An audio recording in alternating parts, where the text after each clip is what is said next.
Malam tidak bercahaya kerana bulan tidak mengambang. Bila bulan mula menghujung, bulan akan mengambang apabila semakin dini hari. Sebab itulah orang-orang Islam percaya kiraan tahun Hijrah lebih tepat dari tahun Masihi kerana edaran bulan mengikut kiraan tahun Hijrah. Kita perhatikan sahaja apabila bulan purnama sudah tentulah pada setiap 15 hari bulan tahun Hijrah itu berlaku. Tetapi orang-orang kita lebih mengikut tahun Masihi disebabkan kita terikut-ikut tahun Masihi sebagai tahun antarabangsa. Padahal edaran bulan tidak langsung mengikut tahun Masihi. Mungkin juga pengaruh penjajah yang menanam semangat kita sentiasa menghormati tahun Masihi. Malah ramai dari orang-orang kita tidak peduli langsung mengenai kiraan tahun Hijrah ini. Ini juga yang terjadi kepada Manap Sepet. Dia memang tidak pernah tahu mengenai kiraan tahun Hijrah ini. Malah dia sendiri menganggap perkara-perkara yang bersangkutan dengan mimpi sebagai karut dan tidak munasabah saja. Sebelum itu, Manap diberitahu oleh isterinya iaitu Sirah mengenai mimpinya bahawa selepas 15 hari bulan Safar, seorang lelaki tua menunggunya di simpang kampung. Dia akan menunggu Manap Sepet jam 12 tengah malam. Selepas 15 hari bulan Safar itu tidak boleh diterangkan bila. Cuma orang tua di dalam mimpi itu mengingatkan selepas 15 hari bulan Safar sahaja. Sebab itulah Manap Sepet tidak hiraukan sangat mengenai mimpi isterinya itu. Sekalipun Sirah menegahnya jangan lagi keluar pada waktu malam, namun Manap Sepet menganggap sebagai karut sahaja kepercayaan isterinya. Sirah memang mendapat mimpi yang mengatakan orang tua berkenaan mahu bertemu dengan Manap Sepet. Sudah menjadi kebiasaan Manap Sepet, dia akan ke pekan dengan menaiki basikal sejauh 4 batu dari kampung. Pekan itu hanya ada kedai papan sederet yang terdapat di sebuah kedai kopi. Di belakang kedai kopi tempat orang bermain mahjong. Manap Sepet sekali-sekala bermain juga di belakang kedai itu. Kalau dia tidak ada duit, dia akan menebeng sahaja memerhatikan orang lain bermain. Di kedai kopi itu Manap Sepet duduk menghabiskan masanya sampailah jam 11 malam baru pulang. Sengaja kau ni nak jadikan aku jantan ikut telunjuk kan? Duduk saja dekat rumah. Sebab itulah kau cakap mimpi itu, mimpi ini. Bentak Manap Sepet memarahi isterinya ketika turun dari rumah petang tadi. Awak ni salah anggap ni. Rungut Sirah tersinggung dengan tuduhan suaminya. Saya kata lain, awak maksudkan yang lain pula. Dia memasangkan muka. Mimpi itu karut semuanya. Manap Sepet mencapai basikal di bawah rumah. Aku tak takut apa pun. Tunggulah, siapa yang nak tunggu pun. Gerutunya mendongkol kerana dilarang oleh isterinya dari keluar ke pekan. Dalam seminggu dua ni aja, janganlah keluar malam. Apa salahnya? Sirah masih lagi berharap supaya suaminya tidak keluar. Sudahlah, karut tu. Bentak Manap Sepet. Dia terus menyeret basikalnya keluar ke tengah halaman. Jangan jadikan saya ni jantan ikut telunjuk pula. Dia mengibas-ngibaskan punggung dengan belakang tangan sebelum melompat naik menunggang basikalnya. Sirah tidak berupaya menghalang suaminya dari meneruskan kemahuannya untuk keluar ke pekan. Dia tahu suaminya ke pekan yang terdapat kedai papan sederet itu sahaja. Manap Sepet tidak akan pergi ke Gemas kerana malam tidak ada bas lagi. Lagipun buat apa Manap Sepet ke Gemas kecualilah kalau mahu menonton wayang. Sedangkan Manap Sepet bukannya orang yang suka menonton wayang. Dia tahu suaminya akan mencangkung di belakang kedai kopi Akyong untuk bermain mahjong. Itu pun kalau dia berduit. Kalau tidak berduit, dia akan memerhati saja orang yang lain bermain. Memang asyik Manap Sepet memerhatikan orang bermain mahjong sampailah lupa mahu balik ke rumah. Habis semua kawan-kawan datang dari kampung balik, namun dia tidak juga balik. Sebab itulah Manap Sepet berseorangan sahaja ketika melalui jalan tanah merah di sekeliling pokok-pokok getah yang merimbun. Bagi Manap Sepet, balik jauh-jauh malam tidaklah menjadi hal kepadanya. Kadangkala menumpang motosikal Afuk, seorang peraih getah buku. Dia pergi juga ke Gemas kerana Afuk memang kaki 4 nombor. Mereka ke sana kerana Afuk percaya Tok Pek Kong boleh memberikan nombor ekor. Bukan setakat ke Gemas atau Segamat sahaja, Afuk mencari Tok Pek Kong untuk mendapatkan nombor bagi menikam 4 ekor. Malah kadang-kala ke Seremban dekat dengan Bukit Tangga, dia pergi mendapatkan Tok Pek Kong dengan harapan boleh menang nombor. Manakala Manap Sepet pun sama sahaja mengikut kemahuan Afuk. Di samping dia juga berharap boleh mendapatkan pertolongan Tok Pek Kong memberikan nombor. Memang Sirah marah bila mendapat tahu suaminya mengikut Afuk mencari Tok Pek Kong kerana mahu dapatkan nombor ekor itu. Tetapi apalah yang boleh dilakukannya. Sudahlah Manap Sepet tidak sembahyang, tidak puasa, ditambah lagi dengan main judi, baik mahjong maupun nombor ekor. Hal-hal rumah tangga langsung tidak dipedulikannya lagi. Terpulang pada Sirah untuk bekerja di estet bagi menampung belanja di rumah. Kadang-kadang Manap Sepet pula yang minta duit darinya untuk minum kopi di kedai Akyong. Bila balik malam, Afuk tidak akan menghantar Manap Sepet balik ke rumah. Memadai sampai di kedai Afuk sahaja kerana Manap Sepet tinggalkan basikalnya di situ. Kemudian Manap Sepet akan balik bersorangan saja melalui jalan Tanah Merah, melalui kebun-kebun getah di kiri dan kanan itu sejauh 4 batu ke rumahnya. Kadang-kadang sampailah jam 3 pagi baru dia tiba di rumahnya kalau mengikut Afuk berjalan hingga ke Segamat. Inilah kisah Manap Sepet yang diceritakan oleh adiknya iaitu Lasim kepada saya. Pada malam itu dia tetap keluar juga sekalipun dilarang oleh Sirah. Sampailah di kedai kopi Akyong, dia berlangut pula seorang diri sambil memesan teh. Asal saja duduk di kedai itu, memang dia tetap akan memesan teh. Di belakang kedai orang bermain mahjong kedengaran juga pada Manap Sepet. Tidak ada orang Melayu yang bermain mahjong kecuali Manap Sepet sahajalah orang Melayu di situ yang gemar bermain mahjong. Afuk juga tidak datang ke situ. Mungkin lelaki Cina itu tidak tahu nak ke mana-mana. Ada juga dia berjanji hendak ke Topekong di Bukit Tangga dekat dengan Seremban untuk menurun bagi mendapatkan nombor rekod. Namun dia belum memberi kata putus mengenainya. Kira-kira jam 11 malam, Manap Sepet pun baliklah ke rumahnya. Dia mengayuh basikal mengikut lorong Tanah Merah itu. Bagi Manap tidak ada apa yang hendak ditakutkan. Sudah bertahun-tahun dia menempuh jalan tersebut sejak sebelum kahwin lagi dengan Sirah. Tidak ada pula dia bertemu dengan apa-apa di tengah jalan. Macam-macam juga dia mendengar cerita bila sampai berhampiran dengan Bukit Kuau di simpang jalan. Jamus pernah melihat lembaga berpakaian serba putih melintas di situ, namun kakinya tidak jejak ke tanah.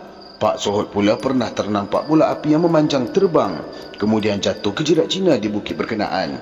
Lasim si adiknya juga memberitahu pernah tercium bau wangi semasa melintas di situ. Tetapi cerita-cerita berkenaan sedikit pun tidak menakutkan Manap Sepet. Dia tetap juga keluar malam-malam hari ke pekan. Kemudian jauh malam barulah pulang. Sirah juga tidak kuasa lagi mahu berleter kalau Manap Sepet balik lambat.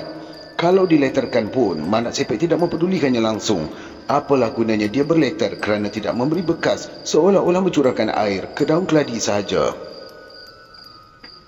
Hanya Sirah berdoa agar Manap Sepet sedar akan kesilapannya selama ini. Sikap berjudi, tidak melakukan solat, malas bekerja, semuanya merugikan belaka. Mujurlah Sirah seorang yang sabar dan tetap tabah menghadapi perangai suaminya yang menyakitkan hati itu.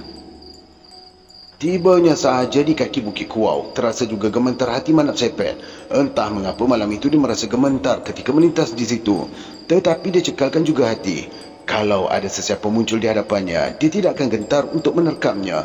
Biarlah lembaga berpakaian serba putih tidak berkaki yang pernah ditemui oleh Jamus itu menakutkan dia, ataupun bola api yang memanjang terbang yang telah ternampak oleh Pak Sohot itu. Manap Sepet tetap akan tongkatkan basikalnya.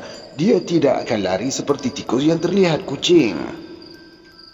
Sekali-sekala, Manap Sepet mengerling juga ke arah jerat Cina di lereng bukit. Tidak ada apa yang ternampak selain dari gelap gelita. Bulan tidak lagi muncul apabila sudah 20 hari bulan. Biasanya sudah dini hari barulah bulan mengambang. Kata orang, kalau bulan mengambang dini hari, biasanya harimau pun suka berkeliaran. Bila mengenangkan harimau, terasa juga gemetar di hati Manap Sepet. Kalau sekadar hantu ataupun lembaga-lembaga yang pernah dilihat oleh Jamus, Pak Sohot ataupun Lasim, memang dia tidak pernah takut. Namun harimau ni binatang yang ganas. Harimau tidak sama dengan hantu ataupun lembaga-lembaga yang diceritakan. Siapa bertembung dengan harimau tidak akan dapat lagi membawa balik cerita ke rumah, melainkan menjadi mangsa lah sudahnya. Sebaik terlangsung sahaja dari jirat Cina, diselekor yang gelap oleh rimbunan pokok-pokok getah, tiba-tiba sahaja lampu basikalnya terpadam. Mula-mulanya Manap Sepet tidak hiraukan juga, kerana dia masih lagi ada lampu picit di saku belakang seluarnya. Namun apabila dikayuh juga basikalnya, tiba-tiba rantainya jatuh. Celaka betul lah. Rungut Manap Sepet melompat turun. Cepat-cepat dia menongkatkan basikalnya. Dia menyuluh lampu picit kepada rantai basikal. Namun lampu picitnya pula tidak bernyala. Bertambah geramlah hati Manap Sepet. Dia meraba-raba rantai basikalnya di dalam gelap itu. Namun dirasanya rantai basikalnya tidak jatuh. Elok teregang pada tempatnya. Tetapi, kenapa tidak boleh dikayuh? Ketika ini dia teringatkan akan pesan Sirah mengatakan dia akan ditunggu oleh seorang tua di situ seperti di dalam mimpinya. Kalau betul nak jumpa, keluarlah cepat. Rungut Manak Sepet menggertak bibir. Dia memang cepat panas baran. Pantang saja dicabar, cepatlah dia melenting. Dia tidak peduli sama ada manusia ataupun hantu jembalang yang berani mencabarnya. Memang Manak Sepet sanggup menentang. Lama dia tercegat di tengah jalan memerhatikan sekeliling. Kalaulah benar ada orang tua yang mahu menemuinya seperti di dalam mimpi Sirah itu. Tetapi di sekelilingnya gelap gelita disebabkan rimbunan pokok-pokok getah yang menyerkup. Tidak jadi dia membetulkan rantai basikalnya kerana rantai basikalnya itu tidak pun jatuh. Lampu basikalnya juga tidak ada salahnya. Tetapi mengapa tidak menyala? Keluarlah, katanya perlahan menggenggam penumbuk sambil memerhatikan sekeliling. Ternyata tidak ada orang tua yang mahu menemuinya seperti di dalam mimpi Sirah itu. Kemudian Manak Sepet pun menolak basikalnya. Dia tidak dapat menunggang kerana rantai basikalnya tidak boleh dikayuh. Biarlah dia berjalan kaki saja untuk balik ke rumah. Hanya beberapa langkah saja dia menolak basikalnya. Tayar basikalnya terlanggar batu. Hampir dia terjatuh kerana tiba-tiba saja ada batu tergolek di tengah jalan. Bukan main marah hati Manak Sepet, seolah-olah dia sedang dipermainkan. Sambil menggertak bibir, Manak Sepet sekali lagi merenung basikalnya seolah-olah mahu mencabar musuh yang mempermainkan dirinya. Tetapi orang tua yang dikatakan oleh Sirah dalam mimpinya itu tidak juga muncul. Manak Sepet tidak takut berhadapan dengan orang tua itu kalau dia benar-benar menjelma di situ. Lama juga dia menunggu sambil menendang batu yang tergolek di tengah jalan itu dengan harapan lelaki tua itu muncul. Tetapi tidak ada pun bayangnya menunjukkan diri. Kau takut dengan aku ya? Kata Manak Sepet masih lagi mendongkol.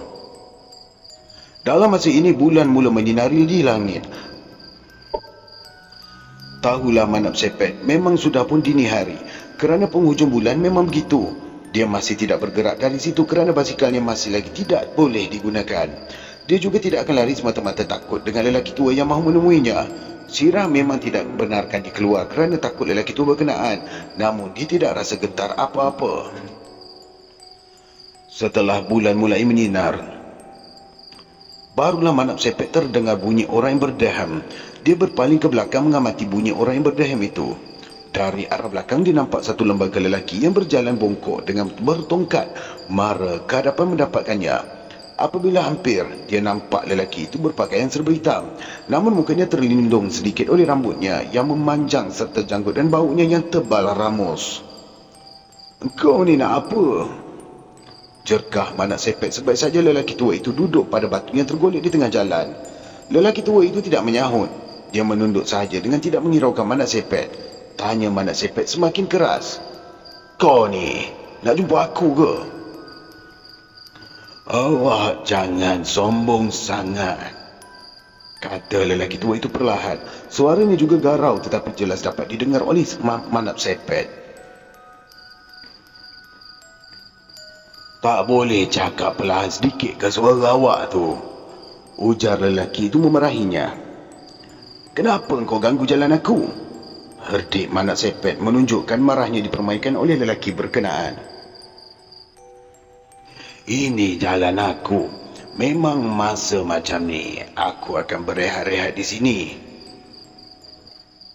beritahu lelaki tua itu mengingatkan Manak Sepet.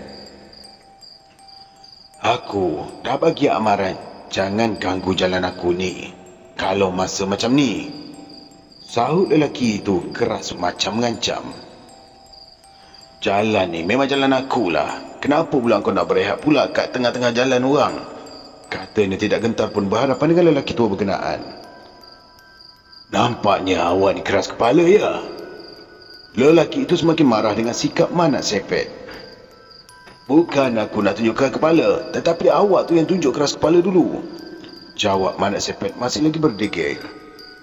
"Awak tu jangan nak belagak di tempat orang," lelaki tua itu memberi amaran. Bertambah marah lagilah Manak Sepet dengan amaran itu. Dia tidak dapat menahan sabarnya lagi.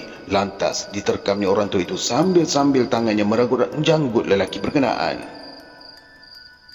Betul-betul jantan awak ni. Kata lelaki tua itu tersengih-sengih. Tapi awak takkan dapat menghalang aku kalau aku mengambil isteri kau. Beritahunya sambil menepis tangan Manap Sepet. Belum sempat Manap Sepet mahu menampar muka lelaki tua itu kerana berani mempersenda-senda ke isterinya, kabus tebal muncul di hadapannya berputar-putar seperti ditiup angin kencang. Lelaki tua itu hilang dalam putaran kabus tebal tadi dan dia mendengar ketawa membancang lelaki itu semacam mengejeknya. Ketika ini, Manap Sepet mendengar suara tangisan Sirah yang bergema di sekeliling rimbunan pokok-pokok getah. Dia memerhatikan tidak kelihatan pun Sirah di mana-mana. Namun, tangisan itu semakin jelas memanggilnya meminta tolong. Sirah meminta jangan lepaskan dirinya pada lelaki berkenaan. Manap Sepet pun mencapai basikalnya. Sebaik saja dia mahu menunggang basikalnya, semuanya menjadi goyah. Semakin marah kerana basikal itu tidak boleh digunakan langsung. Dia pun mencampakkan basikalnya ke tepi, lantas berjalan kaki sahaja balik. Sepanjang perjalanannya itu, dia tetap mendengar tangisan Sirah yang tidak rela dilepaskan kepada lelaki tua yang ditemuinya tadi. Apabila sampai di rumahnya, didapatinya Sirah tidak mengalami apa-apa yang luar biasa. Jadi, Manap Sepet pun sengaja menyembunyikan apa yang berlaku kepadanya di jalan tadi. Malu pula dia mahu menerangkan pada Sirah kejadian itu kerana dia sudah menempelak Sirah mengatakan mimpi isterinya itu karut saja. Bagaimanapun dia merasa gembira kerana tidak ada apa-apa yang buruk berlaku. Mungkin kerana keberaniannya serta tabahnya dia menghadapi kejadian itulah puncanya dia tidak dapat dikalahkan. Mereka yang lemah semangat sahaja dapat dikalahkan oleh kejadian-kejadian seperti ini. Sebaliknya mereka yang berani serta kuat semangat tidak akan ditewaskan oleh kuasa-kuasa demikian. Mana basikal awak? Tanya Sirah kepadanya kerana dia didapati tidak menunggang basikal. Aku tinggalkan dekat kedai Akyong, sahutnya berbohong. Awak tak jumpa apa-apa ke? Soal Sirah bimbang dengan mimpinya yang menakutkan itu. Karut semua tu. Beritahu Manap Sepet masih lagi berbohong kepada isterinya. Mimpi mana ada yang betul? Tak ada apa-apa pun yang aku jumpa, katanya macam mengejek. Terasa lega hati Sirah kerana suaminya selamat. Tetapi dia tetap berharap suaminya jangan keluar malam-malam lagi. Manalah tahu pada malam itu lelaki tua yang ditemuinya tidak menunggu. Bagaimana pula dengan malam-malam yang lain? Lelaki ini memberitahu ingin bertemu dengan Manap Sepet selepas 15 hari bulan Safar. Bermakna sehingga akhir bulan lelaki berkenaan tetap menunggu suaminya. Dalam seminggu dua ni, janganlah awak keluar malam-malam lagi. Nasihat Sirah memperlihatkan kasih sayangnya. Tengoklah dulu, jawab Manap Sepet, terkuat-kuat menahan mengantuk dan letih. Bagaimanapun hatinya tetap teringatkan peristiwa yang dilaluinya tadi. Namun dia tetap berbohong dengan Sirah. Dia tidak akan memberitahu Sirah. Mungkin Sirah akan mengungkit-ungkit kalau diceritakan perkara yang sebenarnya. Sejak mula lagi dia tidak percaya dengan apa yang dicakapkan oleh Sirah. Dia mengatakan semuanya karut. Tetapi dengan kejadian yang dialaminya pada malam itu, ternyata mimpi Sirah itu memberi alamat yang benar. Kalau dia mengakui akan kebenaran mimpi Sirah, tentulah dia akan disindir oleh isterinya yang memperolok-olokkan mimpinya selama ini. Oleh itu, Manap Sepet sengaja menyembunyikan peristiwa itu dari isterinya. Dia yakin kekuatan semangatnya akan menghalang gangguan berkenaan. Ancaman lelaki itu untuk mengambil isterinya tidak akan berhasil selagi dia tetap berada di samping isterinya. Dia mengambil keputusan akan mengikut nasihat isterinya supaya tidak keluar malam-malam dalam masa seminggu dua itu. Manalah tahu lelaki tua itu akan datang mengganggu Sirah semasa dia tidak ada di rumah. Awak dengarlah cakap saya ni, pujuk Sirah lagi. Dalam seminggu dua ni, janganlah awak keluar malam-malam. Lagipun bukan ada faedahnya, ujar Sirah terus berharap. Tidur je lah, sahut Manap Sepet dengan tujuan untuk menyembunyikan kebimbangannya pula. Pagi-pagi esoknya Sirah sudah bangun untuk bekerja di estet, sedangkan si Manap Sepet masih lagi tidur dalam keletihan. Apabila dia bangun dari tidur, didapatinya Sirah sudah pun pergi bekerja, manakala anak-anaknya sudah pun ke sekolah.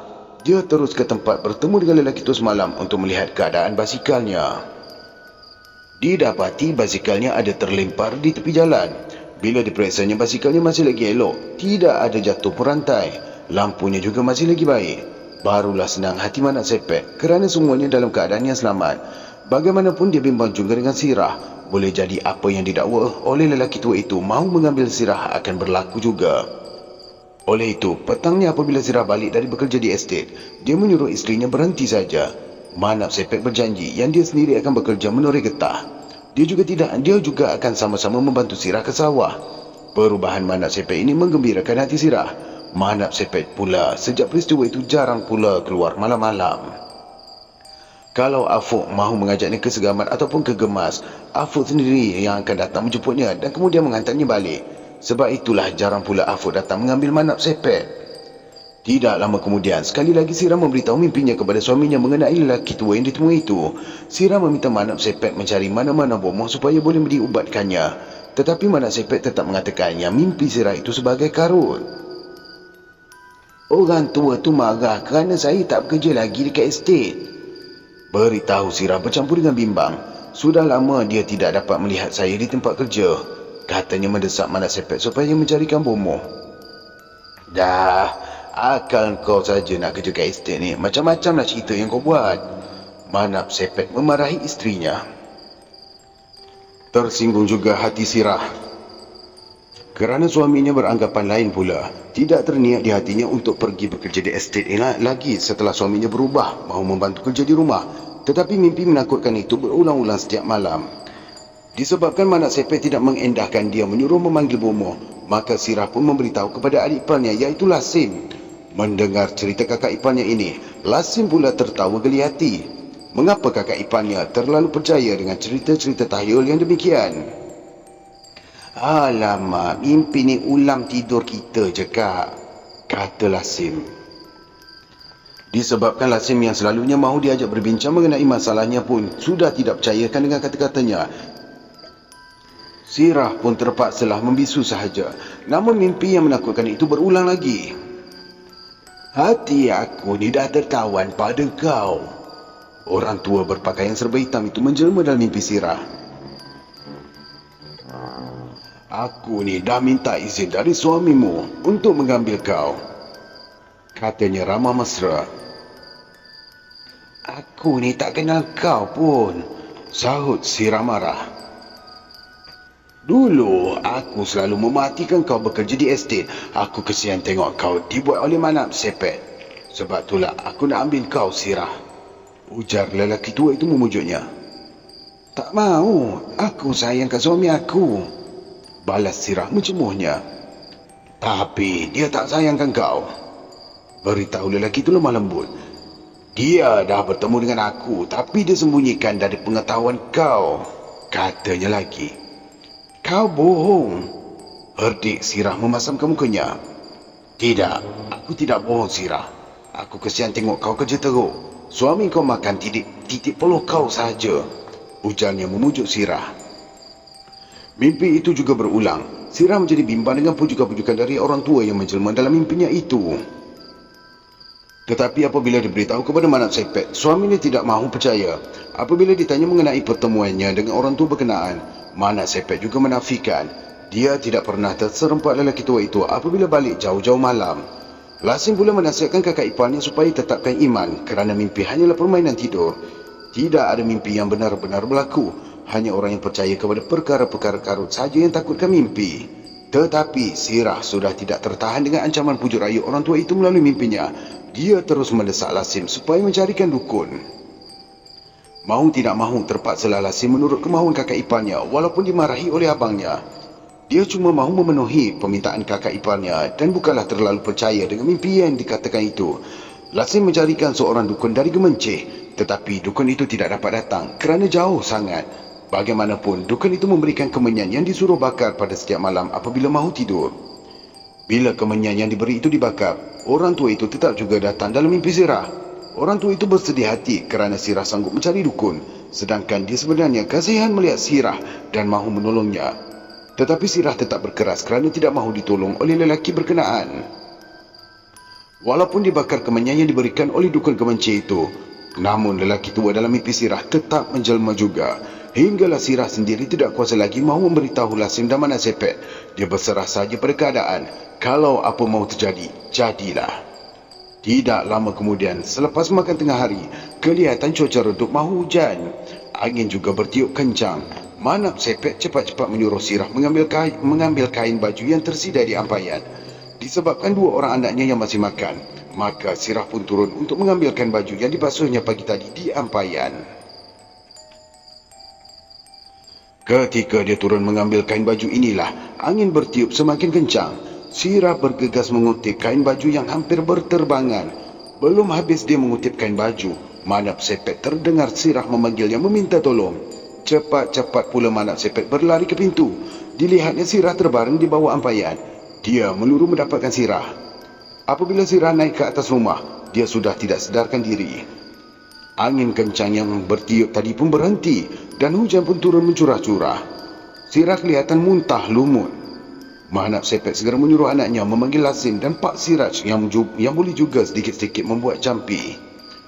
Semasa mereka sampai, Sirah sudah tidak bernyawa lagi.